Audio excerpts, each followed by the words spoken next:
और सीधा रुख करते हैं इस वक्त की और आज की सबसे बड़ी खबर का। आज महाराष्ट्र सीएम पद की शपथ लेंगे देवेंद्र फडणवीस। महाराष्ट्र सीएम पद की शपथ लेंगे। शाम 5:30 बजे मुंबई के आजाद मैदान में यह भव्य कार्यक्रम होगा। एकनाथ शिंदे, अजीत पवार डेप्यूटी सीएम पद की शपथ लेंगे। शपथ समारोह में पीएम मोदी भी मौजूद होंगे। इस वक्त की बड़ी खबर आपको बता दें, आज मुंबई के आजाद मैदान में भव्य कार्यक्रम का आयोजन किया जा रहा है। महाराष्ट्र को नया मुख्यमंत्री मिलने जा रहा है। तीसरी बार मुख्यमंत्री पद की शपथ लेंगे देवेंद्र फडणवीस। कल विजय रूपानी, निर्मला सीतारमण पहुंचे थे।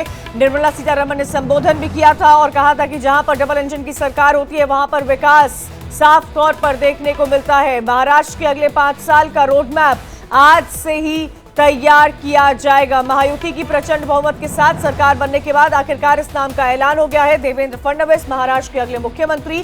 शपथ ग्रहण समारोह में कई बड़े नेता भी मौजूद होंगे। ज्यादा जानकारी के लिए सीधा रुख करते हैं अभिषेक शर्मा का।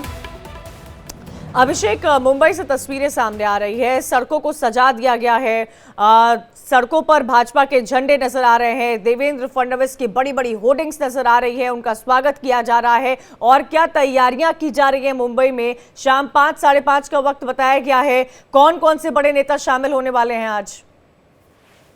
बिल्कुल सही कहा आपने कि बिल्कुल मुंबई को सजा दिया गया है और एक बड़ा प्रोग्राम, एक जो बिग सेलिब्रेशन कहते हैं, वह किया जा रहा है। दिखाने का प्रयास किया जा रहा है किस तरीके से यहाँ पर बम्पर जीत हुई है महाराष्ट्र में और बम्पर जीत के कारण ही यहाँ पर हम खुशी मना रहे हैं। और यह बात साफ भी है कि 5 साल का वनवास बीजेपी खत्म हो रहा है, क्योंकि बीजेपी का सीएम जो 5 साल पहले था 2014-2019 तक, और लग रहा था कि 2019 में सरकार आ जाएगी लेकिन नहीं आ पाई थी, उसका जिक्र भी लगातार कल देवेंद्र फडणवीस ने और कई नेताओं ने कहा किया भी। तो समझिए कि 5 साल का वनवास जो खत्म हो रहा है और बीजेपी बड़े पैमाने पर जीत के आई है, तो बहुत बड़ा प्रोग्राम आजाद मैदान में किया जा रहा है। आजाद मैदान में देखिए करीबन 30,000 से अधिक लोगों को बैठने की व्यवस्था की गई है और एक पूरी एरिया को छावनी में तब्दील कर दिया गया है ताकि कोई भी वहां पर परिंदा भी पर ना मार सके, क्योंकि बड़े बड़े वीआईपी आएंगे। देखिए, आपने पूछा कि आखिरकार कौन आ सकता है, उसका सबसे बड़ा नाम तो आप पीएम मोदी का है। पीएम मोदी आ रहे हैं। उसके अलावा अमित शाह से लेकर तमाम बड़े नेता, केंद्रीय के करीबन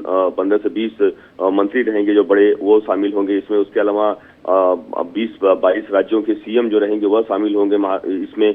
उसके अलावा तमाम बड़े उद्योगपति, उसके अलावा फिल्म जगत के लोग, यह तमाम लोग शामिल इसमें होने वाले हैं। इसके अलावा लाडली बहन जो है वह शामिल 10,000 के आसपास शामिल होंगी। उतना ही नहीं, 10,000 के आसपास लोग टी-शर्ट पहने रहेंगे। एक हैं तो सेफ हैं। तो ये तमाम जो चीजें इससे सब ब्रांडिंग करके की गई है ताकि लोगों ने जो भर भर कर वोट दिया है बीजेपी को और जीत हुई है तो उसके एक सेलिब्रेट हो। आपको पता है कि बीजेपी कोई प्रोग्राम अगर करती है तो बहुत बड़े लेवल पर प्रोग्राम करती है। उसके कारण इससे ऊपर का समय हो चुका है। महाराष्ट्र सरकार बनने को लेकर देरी भले हुई, लेकिन अब चूंकि बीजेपी आ रही है तो बड़ अच्छे तरीके से जो भी कमियां हैं उसको दूर करके आ रही है। इसलिए सुरक्षा व्यवस्था को लेकर करीबन 4,000 से अधिक जवानों को तैनात किया गया है। डीसीपी बहुत सारे रहेंगे, पुलिस कमिश्नर, डीजीपी, तमाम लोग सुरक्षा व्यवस्था के लगाए गए हैं। सभी को वीआईपी पास दिया जा रहा है पुलिस वेरिफिकेशन के बाद, ताकि जो भी अंदर आएंगे उन लोगों को बाकायदा चेकिंग हो, फिर अंदर छोड़ा जाएगा। ताकि सुरक्षा व्यवस्था को लेकर और चीजों को लेकर बहुत बड़ा ध्यान रखा गया। इतना ही नहीं,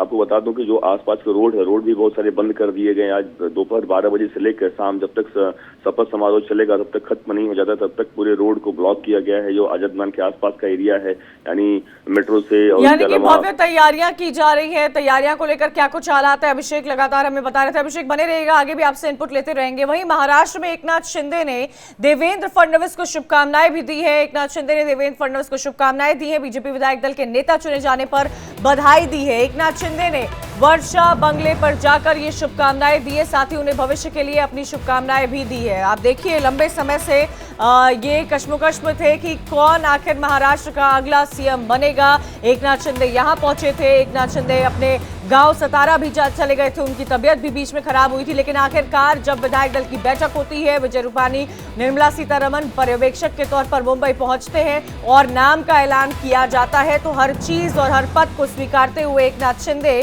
पहुंचते हैं एकनाथ शिंदे वर्षा बंगले पर और जाकर देवेंद्र फडणवीस को शुभकामनाएं देते हुए नजर आते हैं। अभिषेक, आखिरकार ये समझा जाए कि अब सब कुछ ठीक नजर आ रहा है। लंबा वक्त चल गया, 10 दिन से ज्यादा का वक्त लगा है महाराष्ट्र में मुख्यमंत्री कौन होगा इस नाम का ऐलान करने में। पर्यवेक्षक भी पहुंच गए मुंबई, एकनाथ शिंदे भी कई बार दिल्ली आए थे, अजीत पवार 2 बार दिल्ली आ गए थे।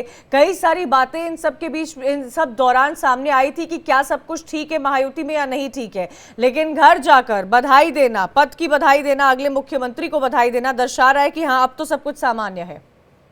नहीं, स्वाभाविक बात है, बधाई देना स्वाभाविक बात है, बिल्कुल बधाई हर किसी को। आप देखिए कि जब राज्यपाल के पास गए थे तो तीनों नेता राज्यपाल के सामने ही, देश ने देखा कि राज्यपाल के सामने एक दूसरे को बधाई दिया गया और सबको बुके दिया गया, तो बिल्कुल बधाई देना एक सामान्य प्रक्रिया कह सकते हैं और उसमें कोई दो मत नहीं है कि बधाई तरीके से, अच्छे तरीके से दोनों नेता हंसी खुशी मिलकर बधाई दिया। आप देखिए प्रेस कॉन्फ्रेंस में जब तीनों नेता मौजूद थे, एक दूसरे के ऊपर मजाक भी हुआ, हंसी भी, एक दूसरे से हंसी भी हुए। यानी जो कहते हैं खुशी हंसी से जो एक सरकार चलाने का जो प्लान है बीजेपी का, वो तरीका अपनाया जा रहा है। और एक दूसरे के ऊपर भले ही कुछ अगर चीजों को लेकर डिमांड की जा रही है तो इसका मतलब ये नहीं कि जो सरकार दिखाना चाहती है उनके हिसाब से कह रहा हूँ कि इसका मतलब नहीं कि हमारे बीच में नाराजगी है, बल्कि हम सभी एक हैं और एक साथ मिलकर हम चुनाव लड़े, एक साथ मिलकर हम सरकार चलाएंगे। 5 साल हमारे बीच में कोई भी मतभेद नहीं है और कोई भी कुछ भी ऐसी खबरें आती हैं वो बेबुनियाद ही है बताने का लगातार प्रयास।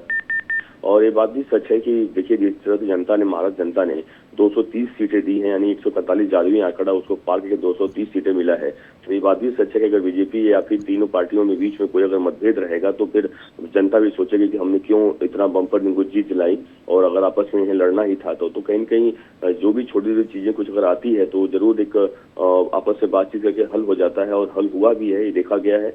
भले ही 12 दिन का वक्त लग गया सरकार बनाने में, कह सकते हैं आज शपथ समारोह है ही, लेकिन उसके बावजूद भी कहीं छोटी मोटी चीजें हैं उसको अगर दुरुस्त किया जा रहा है, यानी आपस में मीटिंग करके देवेंद्र फडणवीस लगातार एकनाथ शिंदे के संपर्क में रहे, बातचीत करते रहे और यह बताने का उनसे रिक्वेस्ट भी किया कि आप सरकार में शामिल होइए। और इसीलिए सूत्र बता रहे हैं कि एकनाथ शिंदे सरकार में शामिल हो सकते हैं उप मुख्यमंत्री के। अच्छा अभिषेक, अमूमन ऐसा देखा है जब भी राज्य में किसी की सरकार बनती है तो शुरुआत के 100 दिन बहुत मायने रखते हैं। इस चीज को एक उत्सव की तरह मनाया भी जाता है कि सरकार ने अपने 100 दिन किसी राज्य में पूरे किए हैं। इन सब के बीच में महायुति का क्या प्लान है? अब आने वाले समय में ऐसा नहीं है कि महाराष्ट्र के पास चैलेंजेस नहीं होंगे, महाराष्ट्र के भी अपने चैलेंजेस हैं। पूरी विश्वास के साथ जनता ने इनको प्रचंड बहुमत के साथ आंकड़े दिए हैं। क्या प्लान है, किस रणनीति के तहत महाराष्ट्र की जनता ने जो मत दिया है इनके फेवर में, उस पर अटल, उनके विश्वास पर अटल रहती हुई महायुति नजर आएगी? अरे बिल्कुल, यह देखिए ये तो बात सही कहा आपने कि एक बात होगी सरकार बनने की। सरकार बन चुकी है, मान लीजिए बन जाएगी, आज शाम को 5 बजे तक ऑफिशियली शपथ हो जाएगा, 5:30 साढ़े 5 बजे सरकार बन जाएगी। 3.0 जो है वह देवेंद्र फडणवीस का शुरू हो जाएगा। सबसे खास बात है कि देवेंद्र फडणवीस के लिए चुनौतियां भी बहुत सारी होंगी। चुनौतियां इस बात को लेकर होंगी कि महाराष्ट्र जो महायुति की तरफ से जो बड़े बड़े वायदे किए गए हैं, देखिए लाडली बहन योजना को 2100 रुपये हर महीने देना, गैस सिलेंडर मुफ्त में देना, उसके अलावा किसानों का कर्ज माफी करना, ऐसे तमाम जो बड़े बड़े वायदे किए गए उस वायदे पूरे करने के लिए बहुत सारे पैसे चाहिए होंगे। अगर मैं आपको पैसों की बात बताऊं तो 90,000 करोड़ रुपया इसके लिए चाहिए होगा। 1-2 करोड़ नहीं, 90,000 करोड़। वो पैसा आएगा कहाँ से वो देखना होगा। इसके अलावा 1 लाख करोड़ रुपए और अलग से चाहिए होगा कि ताकि जो और चीजें होंगी। और उसके अलावा आप देखिए कि महाराष्ट्र सरकार पर कर्जा भी बहुत है, तो तमाम ऐसे चैलेंजेस भी बिल्कुल उनको दूर करने की कोशिश यहाँ पर महाराष्ट्र की नई महायुति की सरकार जो आज 5:30 बजे बनेगी आजाद मैदान में, उसमें देखने को मिले।